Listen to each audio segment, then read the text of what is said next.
Welcome to GovCon Unscripted, where we dive into the unfiltered stories and strategies from all around the world of government contracting.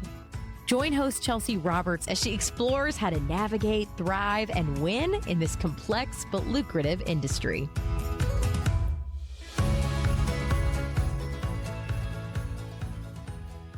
All right. Hey, everyone, and welcome back to GovCon Unscripted. I'm your host, Chelsea Roberts, CEO of Collaborative Compositions.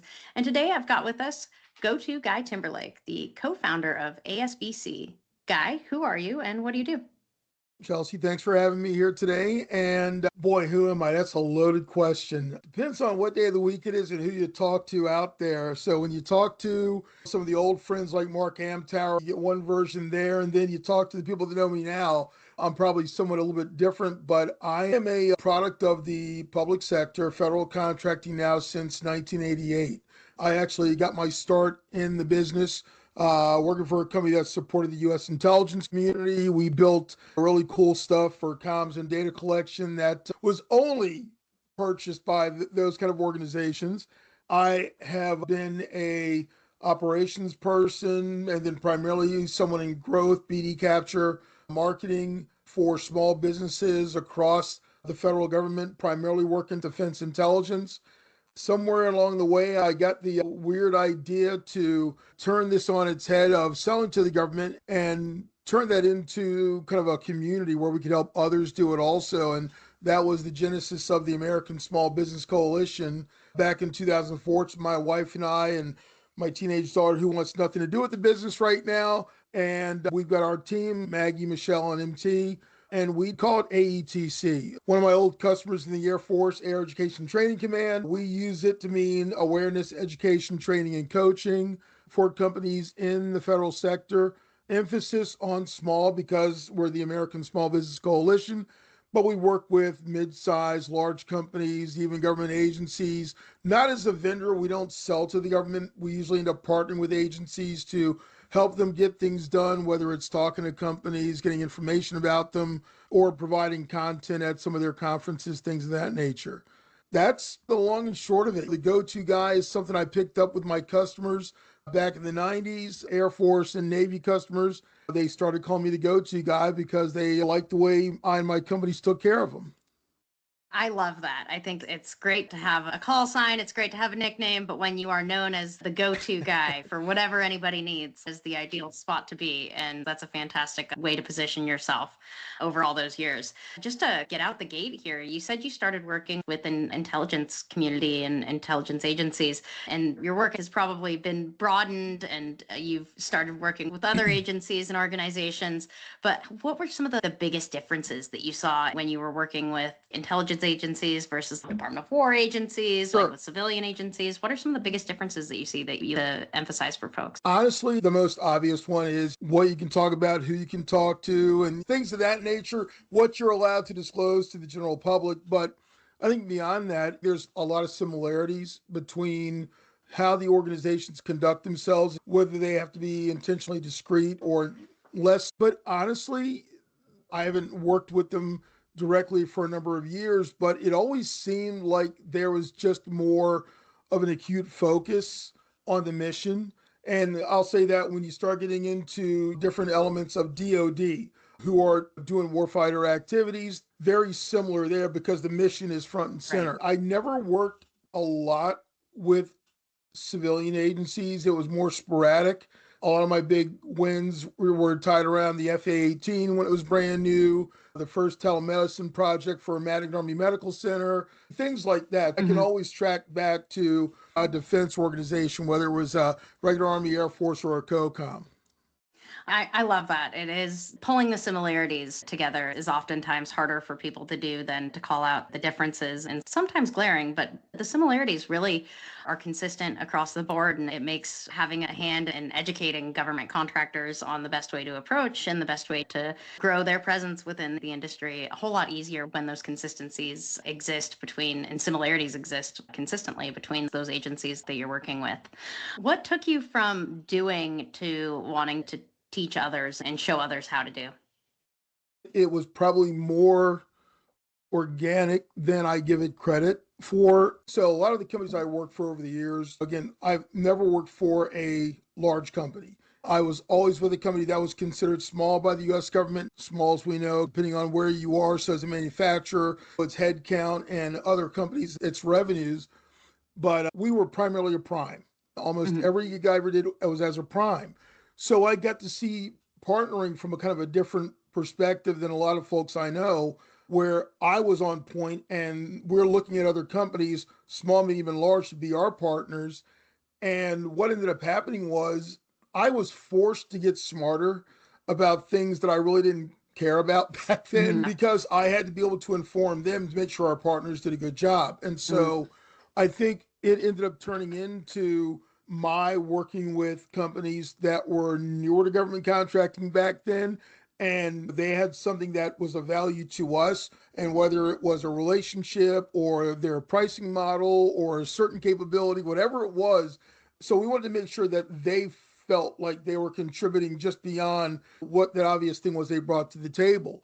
What that eventually turned into is I also got known, the second iteration of Go-To Guy was a lot of folks in the industry started using me for that. They knew if I didn't have the answer, I knew how to get the answer. And I started working with a lot of folks that way. Some of my friends out there that knew me way back when, I see my buddy Kerry Bandler out there and others who are killing it. Remember the days where we had a thing called Team USA at one of my last companies, and we had a huge cadre of companies, again, small, medium, and large, and we would just work together and help each other. And we'd have folks in there from some of the large companies sharing their insights, their tips, their systems, and other companies working in different parts of the government. And it became kind of like a school, almost like a little GovCon Academy, as it were. But we're actually out there working actively on contracts and pursuing contracts.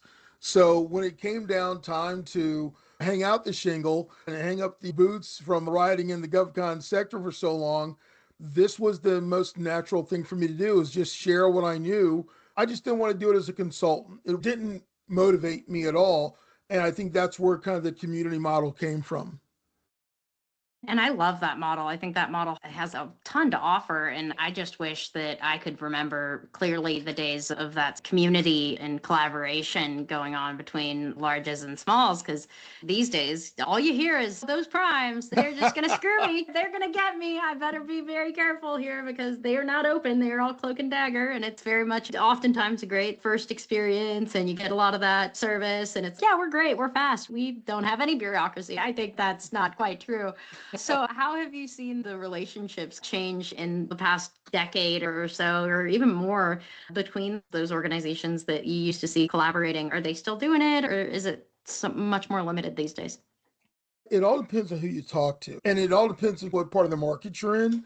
And I'm going to expand on it just a bit, because we can talk about this also in just the relationship with government, as well as the relationship between different organizations. And so I know a number of companies out there who have just never been motivated to want to partner, want a team. They just want to go, and it's great. And that's your culture. Knock it out of the park, have fun with it. For those that choose to do it, I believe a lot are legitimately trying to do it for the right reasons.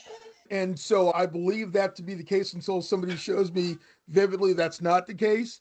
But what I'll say is the perspective has changed from an expectation standpoint. And I'm going to take it down a road in a second. It's going to get wonky, but a lot of the things we're seeing right now, the direction that the DOD is trying to take things with the warfighter and the operator sitting next to the PAE and those type of things, that's what it was like when I got here.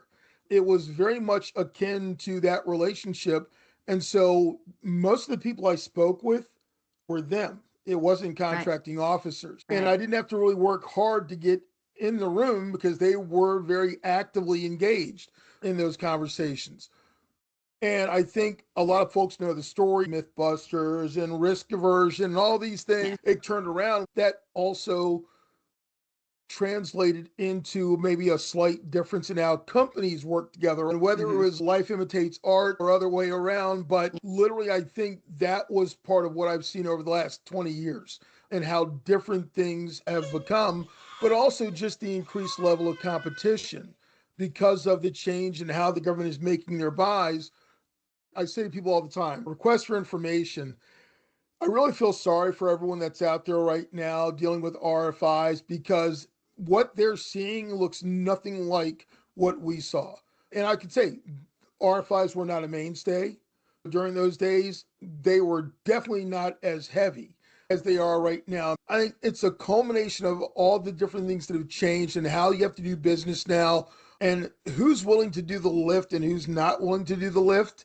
And I think that has also changed the perspective of how companies work together. They're not looking just to bring somebody along for a free ride.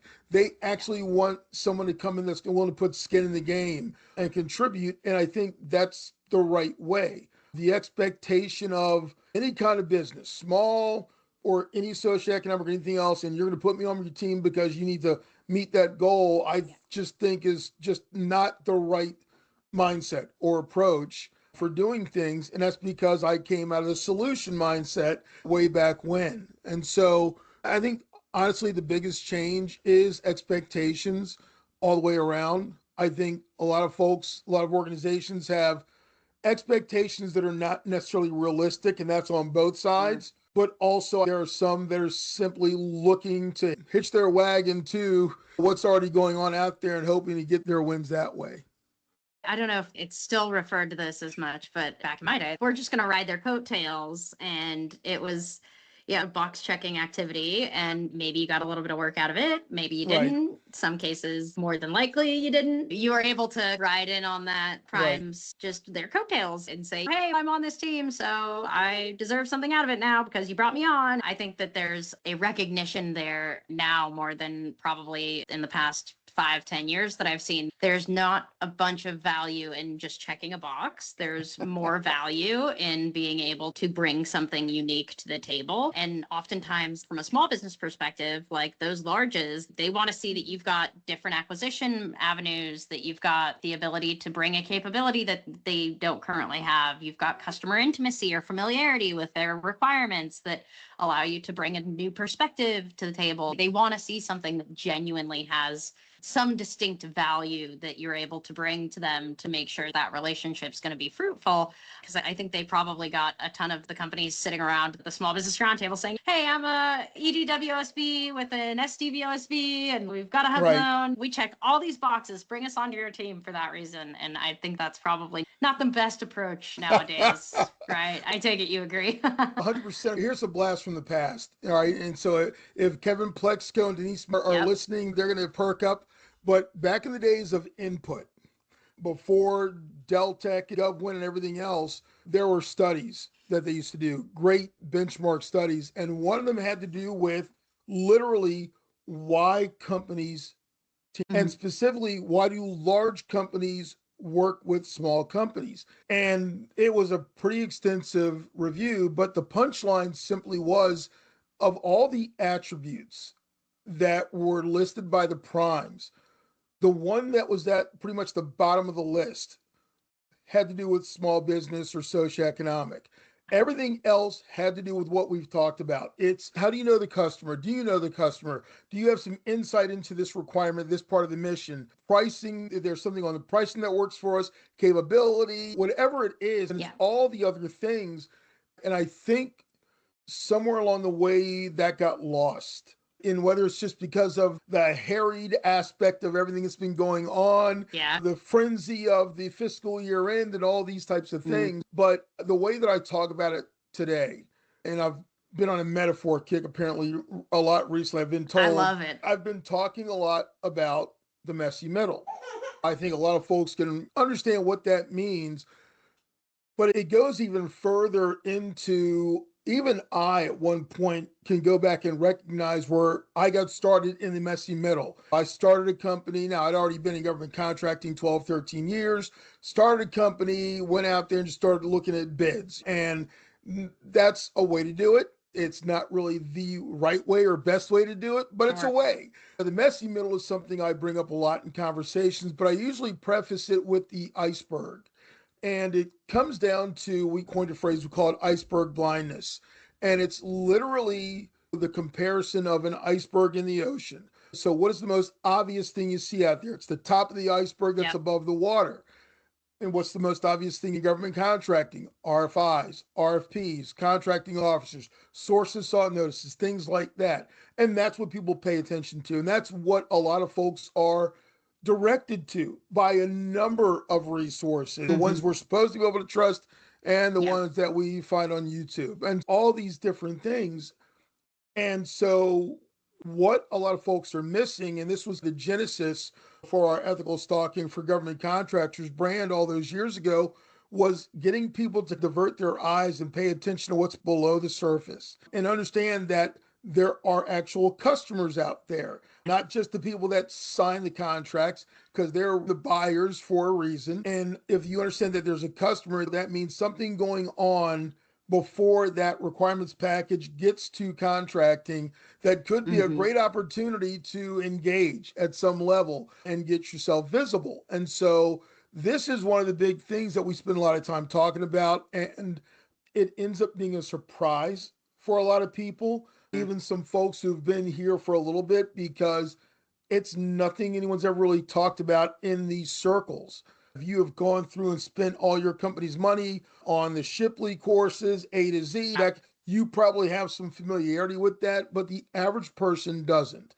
And so they're going to do what comes naturally, which is I see him doing it, she's doing it, I'm going to do the same thing, and I'm going to start bidding on stuff. I'm going to start going to industry days and so forth. And here we are. Yeah, I gotta say that you're absolutely right. That is a way to do it. Whether or not that is the most direct or the most efficient or the most successful is Right. absolutely something to question. I think we've all seen the folks that speak loudest on things that they have surface level knowledge on and try to spin themselves as an expert. And they said I could make a $12 million in veteran owned small business contracting just by telling them that I'm a veteran. Okay, hold on. There's a couple of Yeah. steps that were skipped there. There's some uncomfortable rub there that we should probably get a little bit deeper into what's actually happening here and the way that Right. relationships are actually formed and the understanding of how you can get a better sense of their requirements by working with somebody who actually has and faces those requirements on any given day, not the person who just writes them and puts the contract out. Like all of those different kind of people join this conversation. And I think probably gets overwhelming for folks to see and to realize that there is that much more below the surface that they haven't become familiar with yet. And I think it really comes down to why are you here? And Yeah. so there are quite a few people. I fell into government contracting. It was nothing I was ever looking for. I literally got a job with a company. It ended up that our customer was the Intel community. So it wasn't like I was coming out looking for the land of milk and honey to be a government contractor, Yeah. but that's what I see a lot. And for whatever reason, a lot of people have it in their head that somehow working here is easier than other places. And whether it's easier than commercial or state and local or international, whatever it is, people want to use this as a hobby. They want to use it as a proving Mm. ground. And I will tell you, that look on your face right there, Chelsea, I know that one all too well because I literally meet those people. Let me go back to the pandemic. All right. The number of people who stood up rooms on that system and portraying themselves as the second coming of the GovCon Messiah for whatever reason, and people are swarming to them because they're looking for that easy button that they're talking about. Wait, he said I can get to $1 million while I'm sitting on the beach sipping Mai Tais. That sounds like a plan to me. All right. And this is what we're dealing with. And so we have folks preying on people's fears and lack of knowledge. And we've got this whole little subculture created of these vultures that are out there preying on people. Yeah, it is absolutely become a cottage industry. And I see it all the time. And folks reach out to me and they say, this person said that they could just get a bunch of quotes and be basically a pass through. And I'm like, okay, that's a very simplistic way of putting a very complicated conversation. So let's Right. talk a little bit more about it and see if we can give you a little bit more insights as to what that really means and how that really works.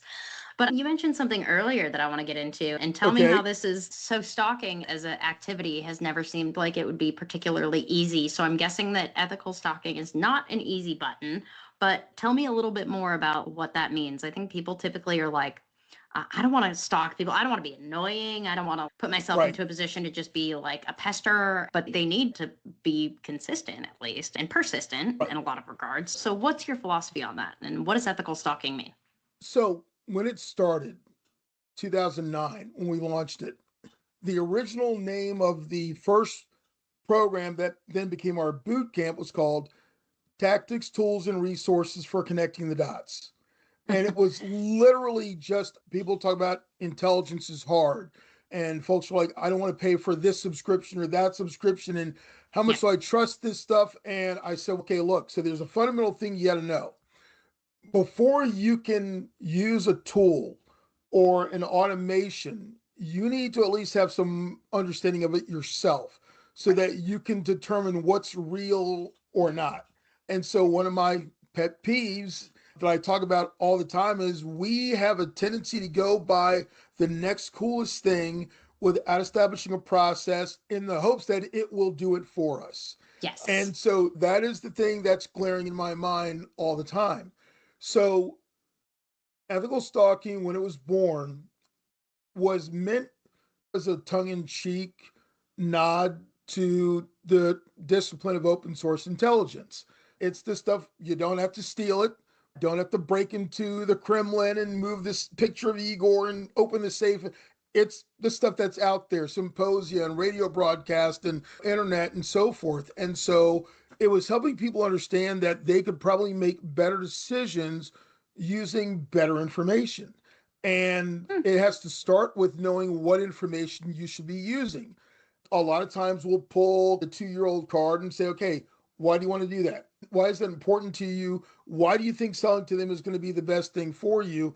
I know I piss a lot of people off when I do that, but I want them to start thinking about this because we have lost the ability to ask good questions. And so that for me is the root of everything. I don't know what to ask. Therefore, the answer I'm going to get is not going to be the most helpful thing to me. And so it's a framework. It's understanding that if I want to go do this, there are some things that probably have to happen. If I want to fly, then I've got to figure out either how to grow wings or build a plane. And it's little things like that. Yeah. And so ethical stalking started off as literally like a 3-hour workshop. And then it grew into the program we have today, which is 2 full days in person, followed by a year online of supporting folks on being able to understand what does it mean to use a CJ, congressional justification? What information can I glean out of a strategic plan? If I see the Coast Guard putting out Force Design 2028, what can I learn in there if I'm trying to do infrastructure construction with them? And it's those types of things and trying to lead people to this information. Now, it's not to say they got to do it all by hand. Heavens no, because I love automation too. But I'm going to use it based on the same process I would do as I did back before the internet was a thing. The ethical stalking is ultimately teaching people a number of things. It is teaching them to appreciate information, trust but verify sources, and the things they hear. My co-instructor, Michelle, was actually a Govie in the intelligence agency I used to support. And we joke during our boot camp sometimes about some of the names of the programs, and it's all about context. And so if you've never heard of the program called Ideas, you would have no idea that is a multi-million-dollar program 30 or 40 years ago at National Security Agency for this kind of stuff. And so it's the context of helping people understand of what they're listening to, what they're looking at, even down the terminology, things like NAICS codes. I make the comment all the time. We have this infatuation with NAICS codes. And I maintain, after all these years, I spoke to GAO about it a number of years ago. I said, the minute we move the size standards away from NAICS codes, I give it a week before nobody in this industry remembers the term NAICS, because that's the only reason we pay attention to it.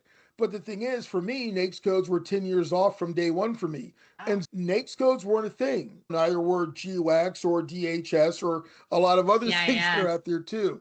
So ultimately, ethical stalking is building a good, healthy hygiene for pursuing information that can inform your decisions, to support your strategy and your plan, to help you align to business opportunities, customers, and ultimately win contracts and subcontracts.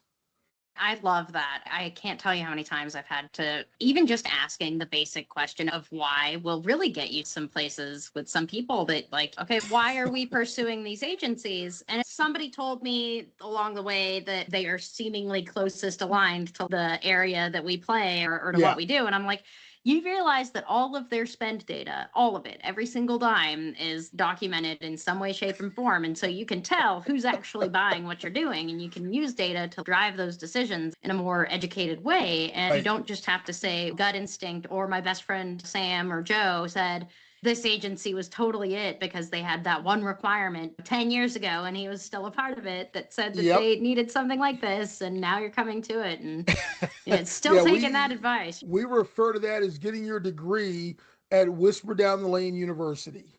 It's literally like the old telephone game. It just gets passed down the line until it looks nothing like what it actually was when it started.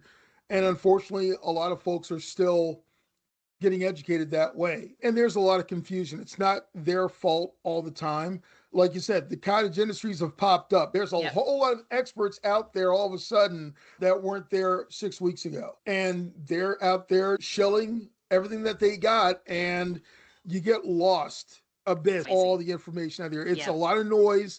It's really hard to parse out what are the actual good signals.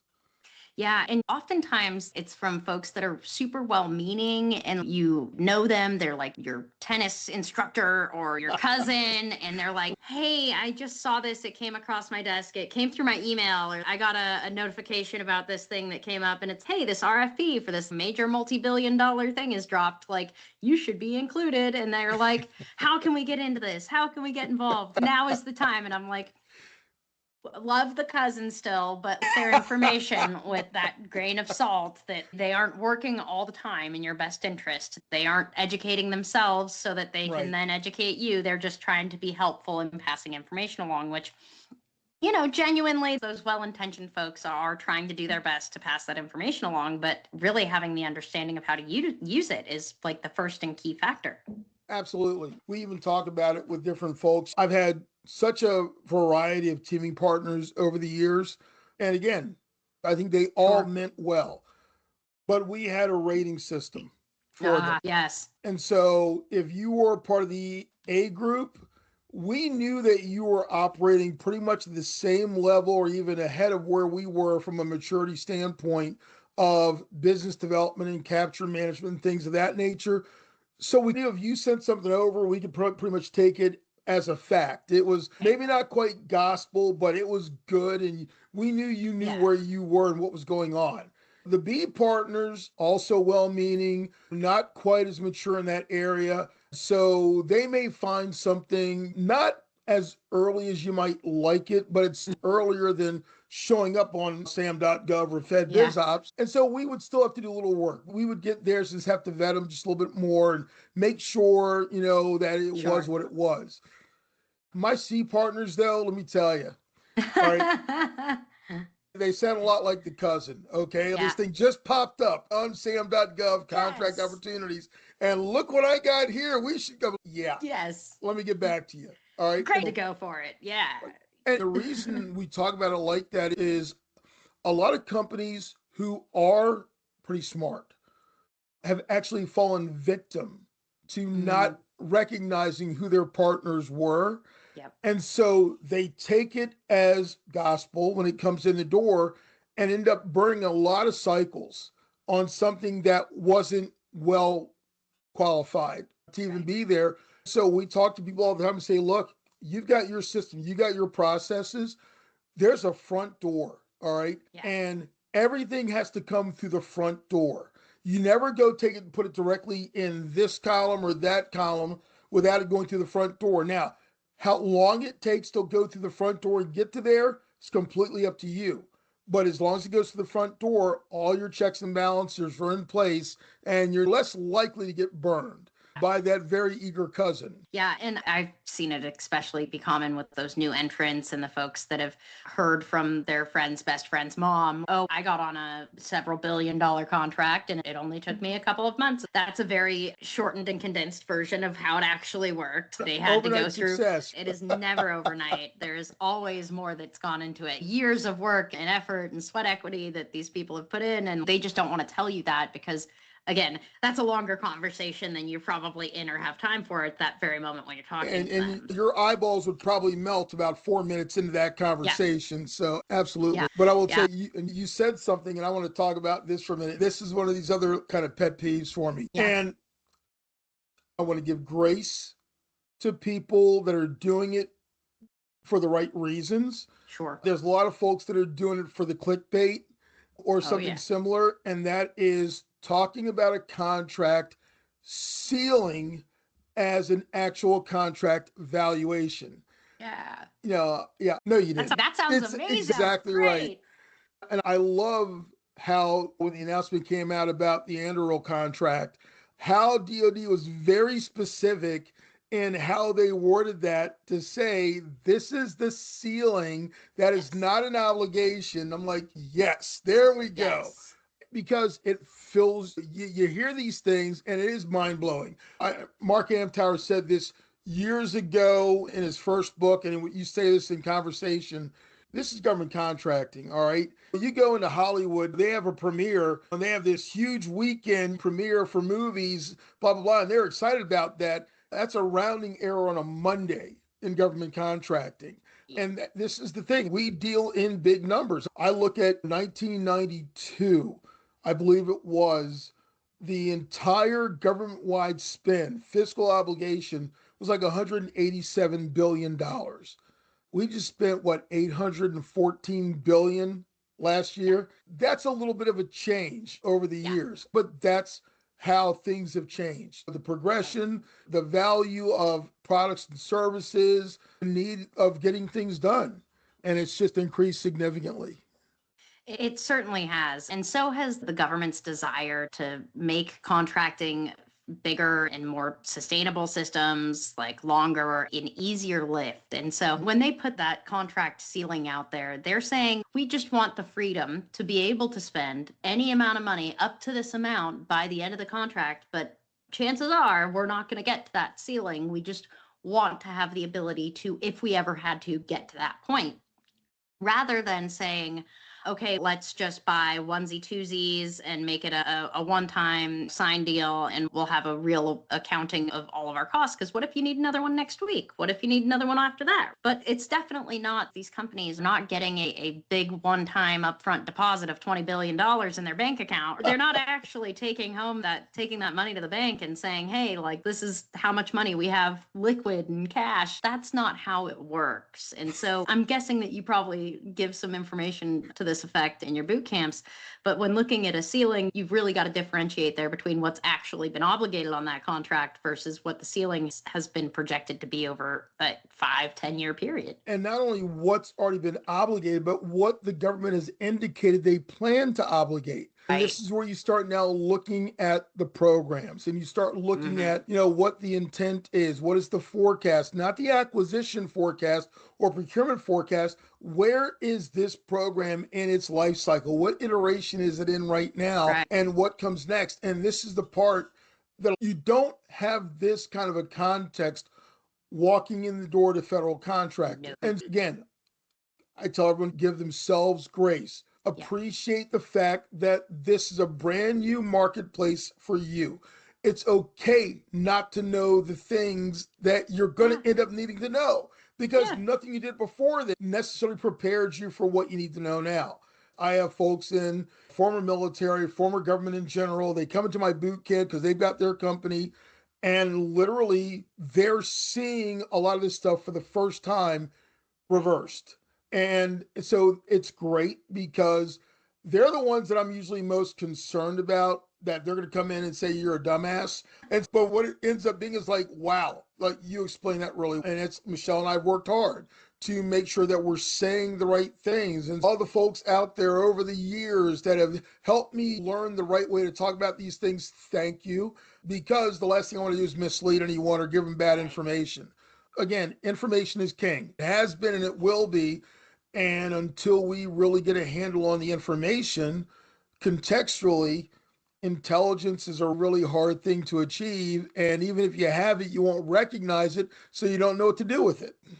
Yep. And that is probably one of the key factors. Having all of this information is great, but if you do nothing with it and if you don't leverage it effectively to build your success and to build the value that you're able to get from it, then you are dead in the water just as much as you were if you were just blissfully ignorant. Exactly. And sometimes ignorance is better than some of the other stuff we see. Oh, yeah. Yeah. Sometimes I just say it's because they didn't know better, not because I know that they knew better and there's no reason for them to have done what they, yeah. I sometimes just give myself the grace to give them the benefit of the doubt, even though I have an inkling that they may have gone astray somewhere, right? And look, it happens. I'm closing in on 40 years of having been in this industry. I haven't stopped learning. Yep. I learn new stuff every single day.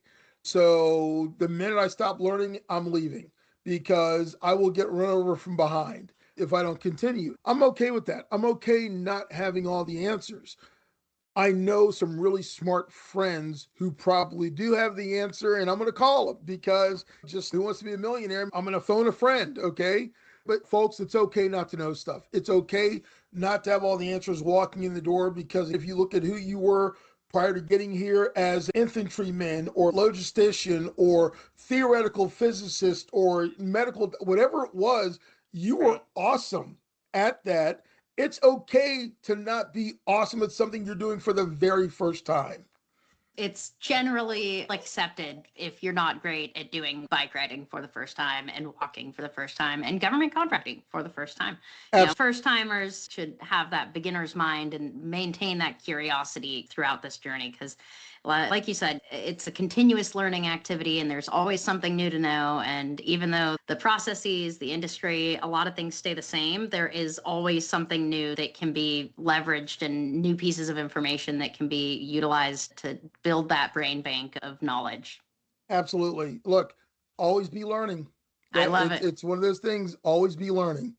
Yep. And that's something that we share in common. And if folks want to get to learn from you and ask a source of truth in this world, how can they get a hold of you and how can they find out more about your boot camps and what you're doing? Sure. I'm blessed to be able to go out a lot and do things and over and above the stuff that we do as the American Small Business Coalition and sell our boot camps. I speak at programs like VIP, the Veteran Institute for Procurement. I'm an ambassador for IVMF out of Syracuse University for the military connected community. Literally, look at me on LinkedIn. You'll see me in lots of places. Just got back from Dallas. But our boot camp, we do the program about 6 times a year. We do it in Bethesda, Maryland right now. The next one is coming up the end of April, the 28th and 29th. And anyone that's interested can go to bootcamp.theasbc.org or literally just call me at 410-381-2380. And again, I'm pretty pervasive on LinkedIn. I'm not easily missed on LinkedIn, apparently, is what I hear. You're definitely somebody to follow, and we'll make sure that we include your LinkedIn link, your phone number. Thank you for generously providing that to our audience. Not everybody's willing to put their number out there. And then ultimately, anybody who's listening right now, go follow Guy on LinkedIn and then see if you can catch him at an in-person event, because I guarantee you it's going to be the most information and knowledge that you'll pack into any conversation in the near future and be able to get a whole lot out of it. I really appreciate you jumping on the show today. I think that this is a fantastic episode. Folks are going to get a lot out of it, and I hope that they go explore the boot camps a bit more and look at joining the ASBC wherever they can. Chelsea, I appreciate the opportunity to come on. I love what you're doing. I see you all the time, whether it's in the studio or out at one of the programs out in the field, and you're doing a lot of great stuff and you're keeping people informed. So thank you. I appreciate what you do. Awesome. Likewise, Guy. It's been fantastic talking with you. I hope you have a great and productive rest of your week, and hopefully no more tornadoes or anything like that in Maryland, of all places. And for those folks who are listening, don't forget to share, subscribe, and make sure that you get this episode into your friends' heads and into their ear holes, and do your part, leave a heart wherever you can. Appreciate you, Guy, and we'll have to have you on again. I really enjoyed this conversation. I look forward to it. Absolutely. Thanks a lot. Awesome.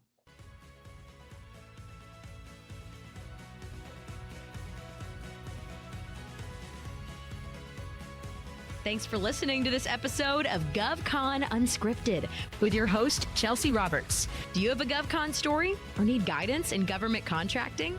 Connect with Chelsea on LinkedIn to be a guest on the show or to enhance your business strategy. Don't forget, your network is your net worth.